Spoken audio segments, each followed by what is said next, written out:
How's it going, everyone? I hope you're having an awesome day. Welcome to the channel. I'm the ChainBaker, and in today's video I'll show you how to freeze bread dough. It may sound simple, but there are a few things to consider, so let's go to the kitchen and have a closer look. So these are the doughs that I chose as good candidates for freezing. On the left we go 40% butter brioche. It has gone through cold bulk fermentation for around 16 hours. It's ready for final shape, final proof, and then baking. The dough on the right is a pizza dough made with a pre-ferment. It has also gone through bulk fermentation, which is about 3 hours, and it's also ready for final shaping, final proofing, and then baking. But what we're going to do is freeze them at different points between now and baking. The third one I chose was a fully baked bread. This is a great candidate for freezing if you want fresh toast every morning from homemade bread. And I'm sure most of you already know about this.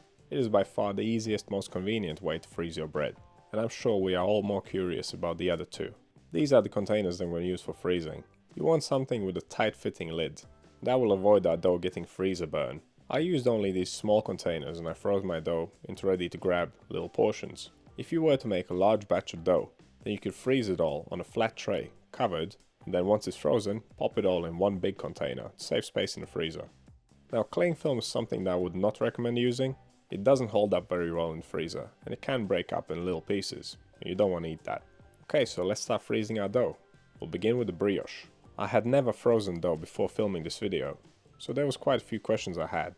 The main one was, at which point during fermentation do I freeze it? And a few answers came to mind.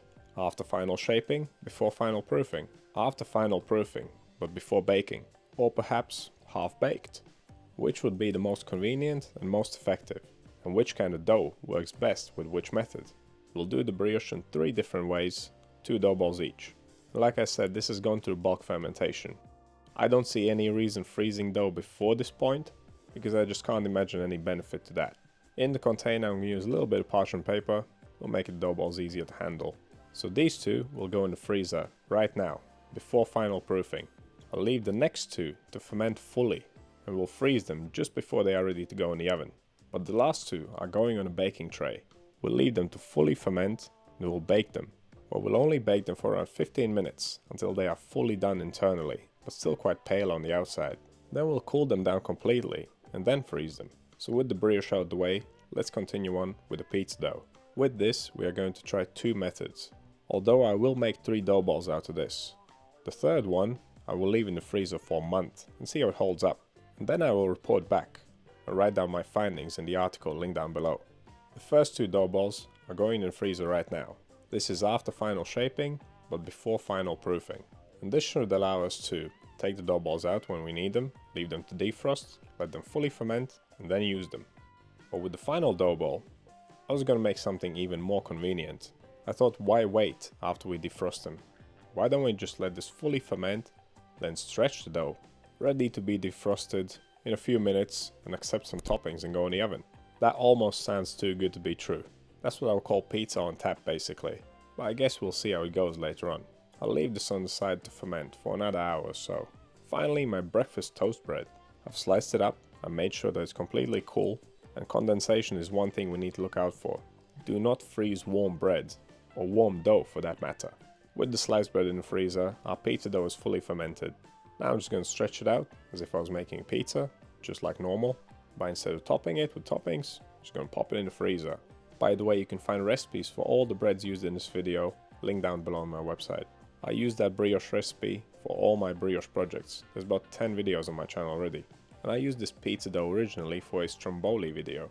Okay, back to the freezing. I've stretched the dough to the desired shape, placed it on a piece of non-stick paper so it's easy to handle, and to help it keep its shape, I'll put it on a plate. And I'll cover it with some cling film, the one thing I told you not to use.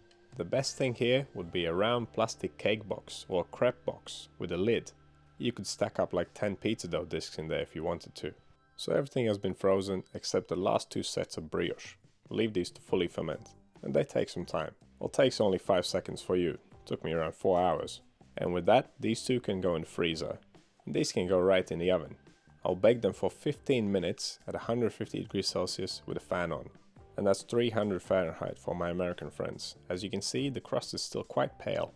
The one thing we are looking out for is that they're fully baked internally. 94 degrees Celsius or 200 Fahrenheit indicates that they are.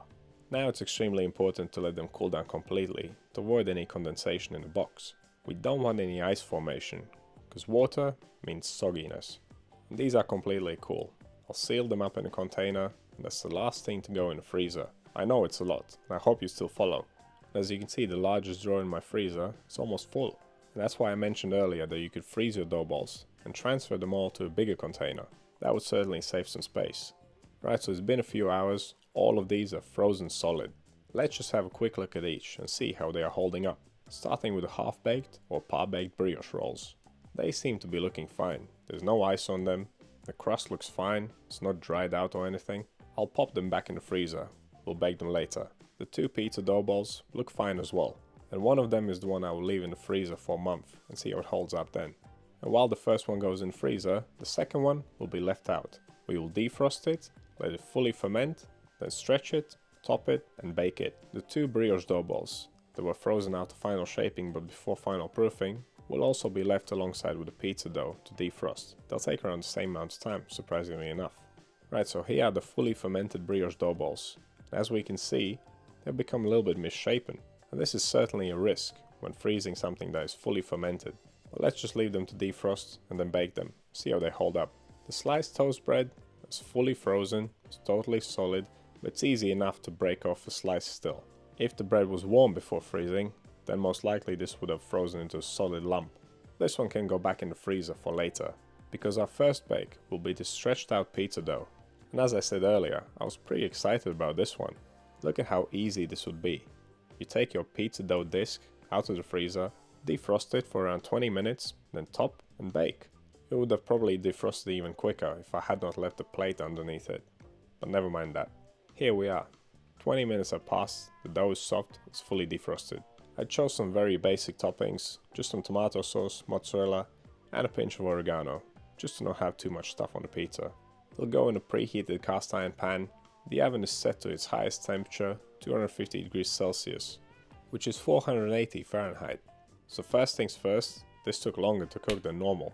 The exposed crust around the edge took a really long time to color. And of course a longer bake makes the dough drier. And the oven spring wasn't very good either.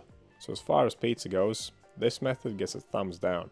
Now let's quickly move on to the brioche. The one that was frozen before final proofing still needs a lot of time to rise. The two that were frozen after final proofing have defrosted and they are ready to go in the oven. And I pulled the half-baked ones out of the freezer just now, so they are still frozen solid. So we're going to bake the middle ones and the ones on the right at the same time. And I decided to glaze one of each with a little bit of egg, just to see what happens. The half-baked ones took around 10 to 12 minutes to fully bake, and the fully fermented ones took around 25 minutes. Both at 160 degrees Celsius with a fan on, that's 320 degrees Fahrenheit. And there you have it. Both sets look pretty decent, although the crust is a little bit smoother on the half-baked ones. We'll leave these to cool down completely, and then compare them. We still need to fully ferment the remaining two brioche dough balls and the pizza dough. And between defrosting and fully fermenting, they both took around 5 to 6 hours. These two would be great candidates for defrosting in the fridge. You wouldn't have to be around babysitting them then. Just take them out once they are defrosted and leave them for the final proof. So these are fully risen. Get the brioche out of the way, start with the pizza dough. And to keep things equal, we'll give this one the exact same treatment as the other one. I'll stretch it out to the same size, I'll bake it in the same pan at the same temperature, with the same toppings. I'll even go so far to use the same piece of paper that I used for the other dough. So after stretching, even look at it now, this looks better than the other one. Of course, just because the other method didn't work for me, doesn't mean it's impossible. I'm sure someone could change the method and do a lot better than I did. And if you've done it before, let us know down in the comments. Well, let's get this in the oven once and for all and see how it turns out. Like I said, there was a big difference. This one took a lot less time to bake. The crust colored more quickly and evenly, and generally it just looks better. And the oven spring was clearly better as well. It might not be that apparent from where you're sitting, but if you look at the cross section, it's puffed up more, it's got more bubbles in it. So this is clearly the winning method for freezing pizza dough, in my opinion at least. And you could freeze a whole bunch of pizza dough balls and have them at the ready. If you can think of other ways of freezing pizza dough that are even more convenient, let us know down in the comments. I'm curious to hear your thoughts on this. There's only one more thing left to bake, the final two brioche dough balls. These were the ones that we shaped after bulk fermentation and froze them before the final proof. And then we defrosted them and left them for the final proof. which took quite some time. And I also decided to brush one of them with the egg. That little defect is my fault. The cling film stuck to the bun whilst it was proofing. But saying that, this dough was by far the stickiest one out of the three. So here's all the brioche buns side by side. Half-baked ones on the right, the middle ones fully fermented, frozen, then defrosted, then baked, and the ones on the left you already know. Now from the outside, the half-baked ones look the most even. They definitely look the best to me. The middle one is not too bad, but there are some cracks on the surface. And the one on the left also has little cracks all over the surface. This will by no means affect the taste though. If you're not a professional baker, then you might let some things slide at home.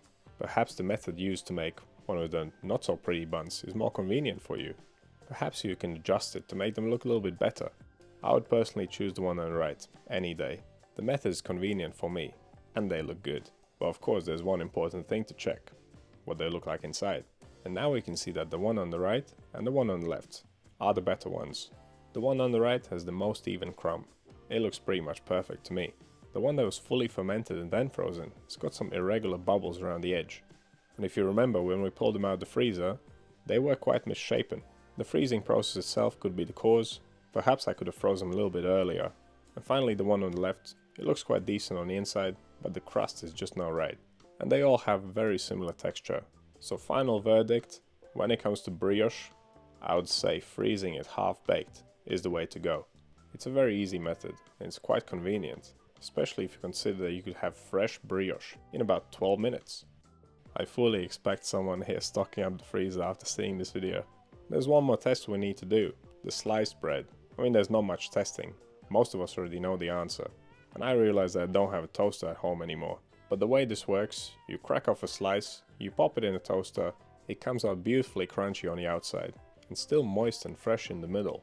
If you're the kind of person that loves to have toast every morning for breakfast, this is the perfect option for you. And with that, our freezing test is over. I hope you found some value in this video, and if you want to see more videos like it, click right here. To subscribe to the channel, click right here. Thank you for watching, and I'll see you in the next one.